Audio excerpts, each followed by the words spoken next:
Assalamualaikum warahmatullahi wabarakatuh. Halo semua, pada video kali ini Ambu membuat sambal jengkol yang tentu saja rasanya enak banget. Apalagi untuk para penggemar jengkol ini top marko top pokoknya. Nah, yang penasaran bagaimana cara membuatnya? Tonton videonya sampai selesai. Baiklah, sekarang kita akan siapkan bahan-bahannya. Yang pertama tentu saja ada jengkol. Jengkol yang digunakan ini sebanyak 250 gram yang sudah kita bersihkan dan juga dipotong-potong seperti ini. Dipotongnya bisa sesuai dengan selera masing-masing. Lalu di sini ada tomat sebanyak 300 gram. Tomatnya sudah dicuci bersih, kemudian dipotong-potong sebesar ini. Lalu berikutnya ada 100 gram bawang merah yang sudah kita kupas dan juga 50 gram bawang putih.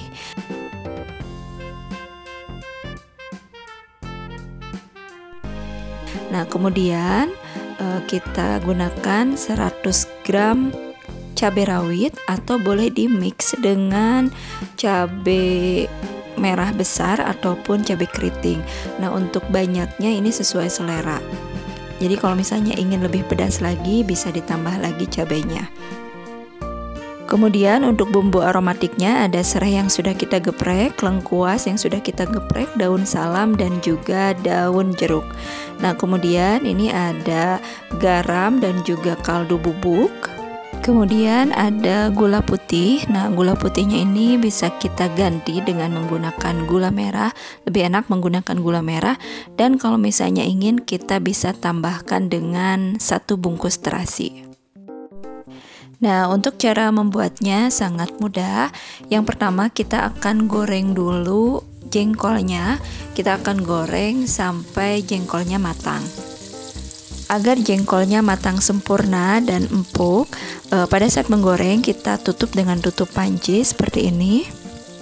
Lalu kita cek sesekali, kita lihat apakah jengkolnya sudah matang. Nah, kalau misalnya ketika kita tekan si jengkolnya ini sudah empuk, berarti sudah matang.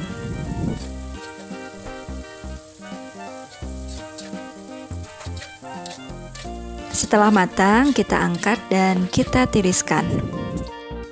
Nah, kemudian setelah menggoreng jengkol, ini minyaknya kita gunakan lagi untuk menggoreng bawang merah, bawang putih, tomat dan juga cabai rawit.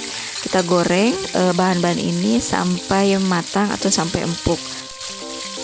Nah, pada saat menggorengnya kita tutup juga dengan tutup panci.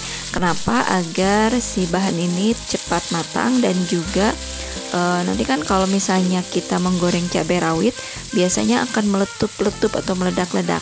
Nah, biar lebih aman letupannya itu tidak mengenai tubuh kita, kita goreng bahan sambal ini sambil ditutup dengan tutup panci seperti ini.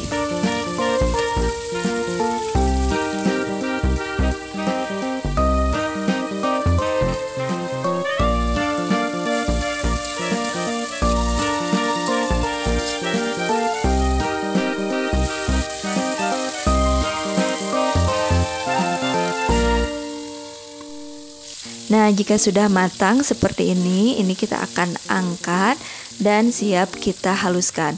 Dihaluskannya boleh menggunakan blender, chopper ataupun diulek seperti biasa.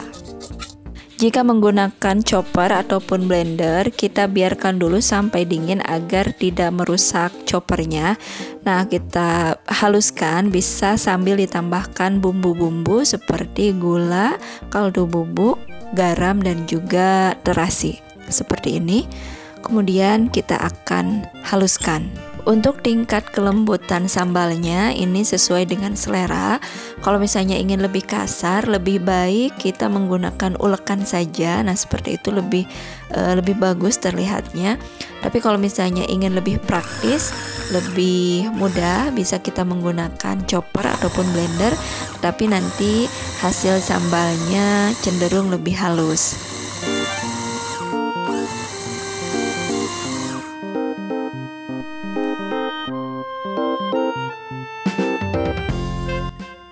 Nah, jika sambalnya sudah kita haluskan, kita akan siapkan wajan, kita isi dengan minyak goreng, lalu akan kita tumis sambalnya bersama dengan bumbu aromatik seperti lengkuas, daun salam, daun jeruk, dan juga serai. Seperti ini. Nah, ini kita akan tumis atau kita masak sampai sambalnya benar-benar matang. Kita juga bisa menambahkan air agar bumbunya larut, kemudian si sambalnya juga jauh lebih matang. Nah, di sini juga kita bisa sambil koreksi rasa. Kalau misalnya ada yang kurang bumbunya bisa ditambahkan. Setelah sambalnya cukup matang, kita tambahkan jengkol yang sudah kita goreng tadi, lalu kita aduk-aduk, dan ini sambalnya akan kita goreng lagi atau kita masak lagi sampai kandungan airnya benar-benar surut atau benar-benar habis. Faktor yang berpengaruh pada tingkat keawetan sambal diantaranya adalah kandungan air pada sambal. Jadi kalau misalnya ingin awet, kandungan air pada sambalnya harus benar-benar habis. Nah, tandanya biasanya pada saat kita menggoreng sambal sudah mulai terpisah antara minyak dengan sambalnya.